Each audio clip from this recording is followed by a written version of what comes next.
Welcome back to the save point. This is the 8th save point. We've made it that far, didn't we? Well, that's rather lovely, rather good. Somehow this surprises me. I thought maybe I would have dropped it by now. But no, here we go. We go on. The 8th save point. There's not stopping it, no stopping the save points. It will always be here, always be there. A new one. Not every day, but hopefully quite regularly. How are you doing? Are you doing good? Are you doing well? Are you doing a bit bad? Oh well, I hope that this will be a nice time. Anyways, a time of relaxation, a time of letting things go a little bit while I ramble about things. So, today I had a few thoughts in mind. I thought, I am going to talk about out of bounds in video games. But I decided maybe tomorrow or another time. Right now I want to talk about the AYN Thor handheld retro console.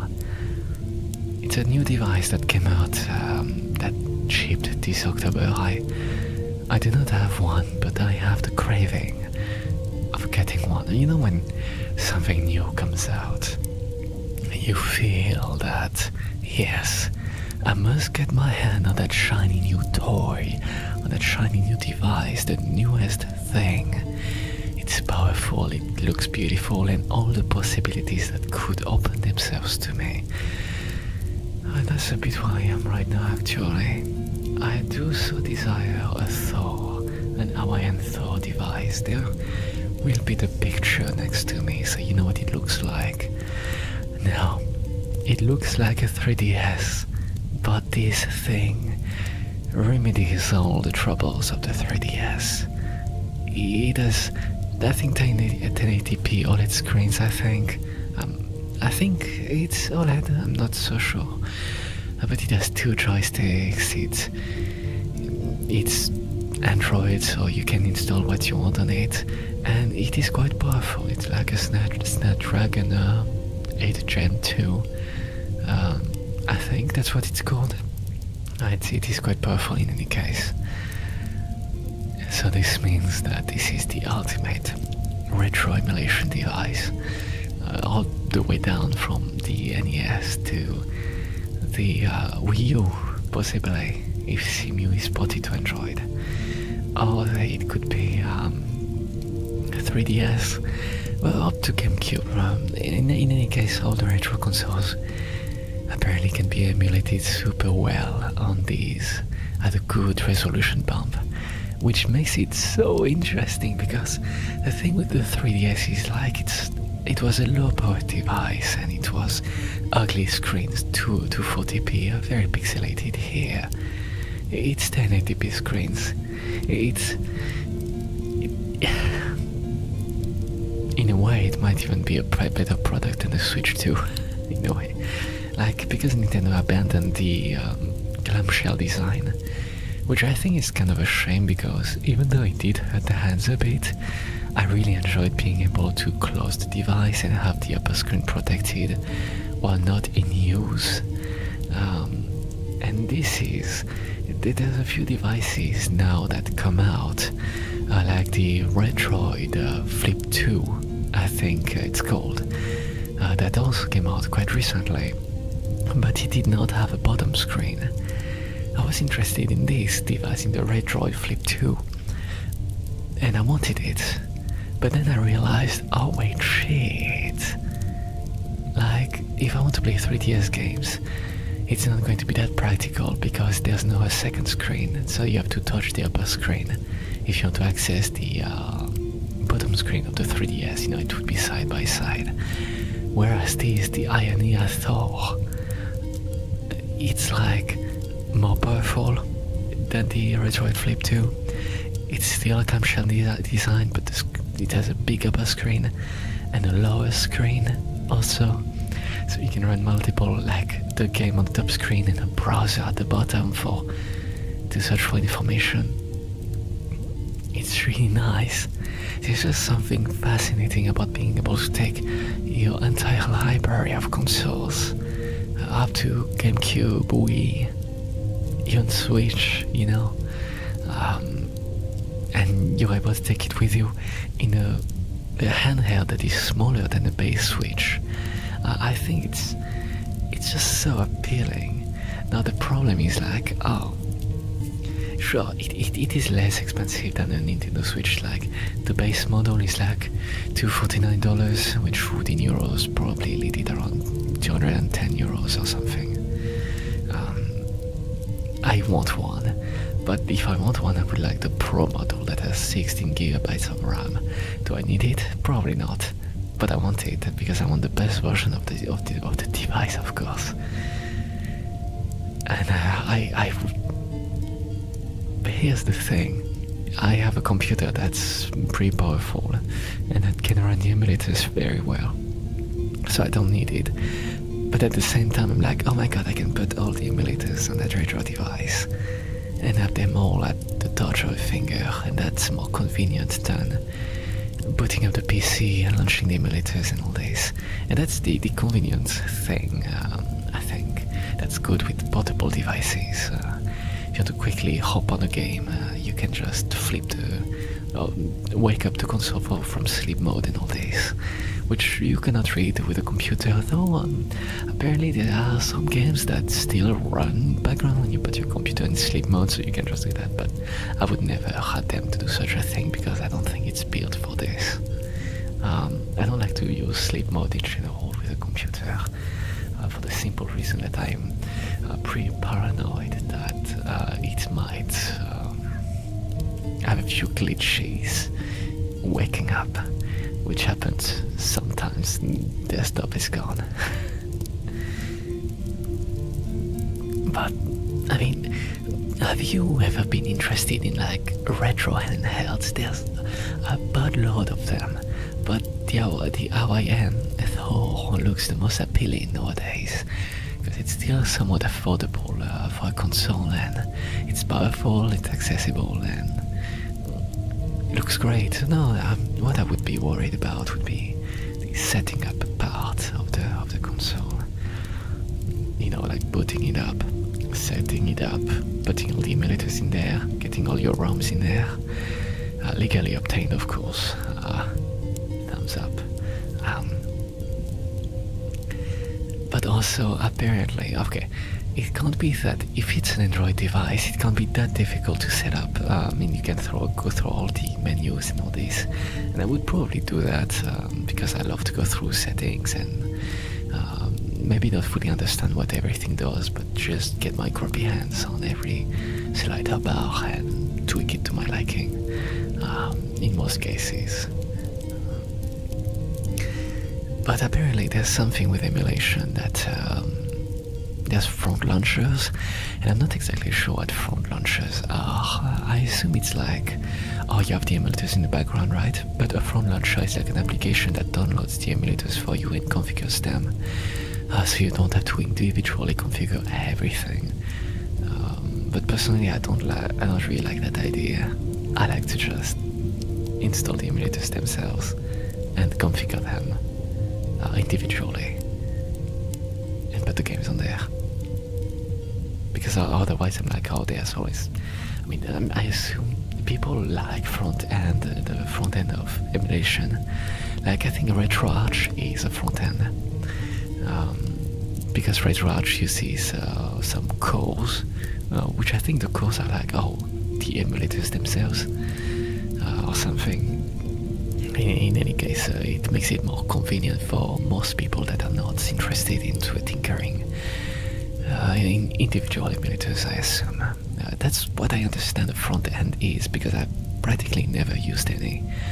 I don't use RetroArch or anything. If I have an emulator on my device, it's the individual emulator downloaded from the GitHub, which I prefer on a personal note, but maybe I can inform myself a bit more on, front ends. But the thing is, like, there are quite a bit many of them by now, he found this front end, what are its advantages and its cons over this front end, and vice versa and vice versa. But if you have an Android handheld that is powerful, not only can it run an emulation on a very good level, but it can also run Android applications. Actually, now that I think of it, that's excellent. I have an application on my phone that is called Simple Minds, I think, and that's a mind mapping tool, which is my favorite way to go about gathering information. Mind mapping, I like it very much. It's quite visual for me, and I feel like it helps me a bit better reading information. So I could have that on the bottom screen on the handheld. You can see right there. It has two screens. I think that could be good. That would also be the advantage of getting the version of the device with more RAM. Like there's a version with 8 gigabytes of RAM and 128 gigabytes of storage. Then there's a bit more expensive, that's like 12 gigabytes of RAM and 256 gigabytes of storage. Now there's the Pro version, not the Max version, that is base Pro, which is 16 gigabytes, and there's Max, that is 16 gigabytes of RAM. And I think that one has like 512 gigabytes of storage, I think, but I might be wrong. But I would really like such a device. But if you have more RAM, I assume it makes it easier to run emulation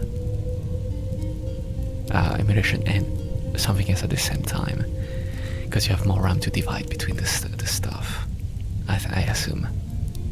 So if I want to open a pre-demanding emulation to like a Switch, for example, or a Switch emulator, because that's still being worked on apparently. I didn't inform myself, but I heard something about Eden, Citron. I should pay attention to it, because since when Eugen died, I think it's quite of a shame on the preservation side. Damn Nintendo. But if there's new emulators that come out that are really good and can not get taken down, then that's even better, I think. I love emulation. I love being able to upgrade games through bumping up the textures or unlocking frame rate and all this. Save states. It's very good, honestly. I think save states are such a lifesaver for people that have a lot going on and need to pause the game quickly. Now that's even better if you have a console. I wonder if the AYN Thor you can close it and you can go to sleep mode like the 3DS used to do, or the DS. I wonder if that's the case. That would be excellent. Without any glitches, preferably. But then you can save state and and quit and load your save state. It's very lovely. I was thinking, oh my god, if I get one of these devices, I could play my Resident Evil games on there. Maybe if I get the higher gigabytes of RAM, I can put some HD texture packs as well. Plus, on a smaller screen, even though it's 1080p, things would still look quite sharp and clear, and the backgrounds may be less blurry and all that. That's the advantages of having a more condensed screen, I think. But I love emulation. I'm a big fan of emulation. Now, I'm specifically interested in this because it can emulate 3DS very well, and there's a ton of 3DS games. And for some reason I'm obsessed with the idea of emulating Monster Hunter 4 Ultimate. I've played that game so many times, multiple full playthroughs actually through the years, ever since 2015 when it came out. I've played that game so much on my 3DS, but now I don't want to play on 3DS anymore. I actually have it on my computer on Azahar, the 3DS emulator. with an HD texture pack, but I don't really play it. But yeah, I could play online too because there's fan servers for that emulator.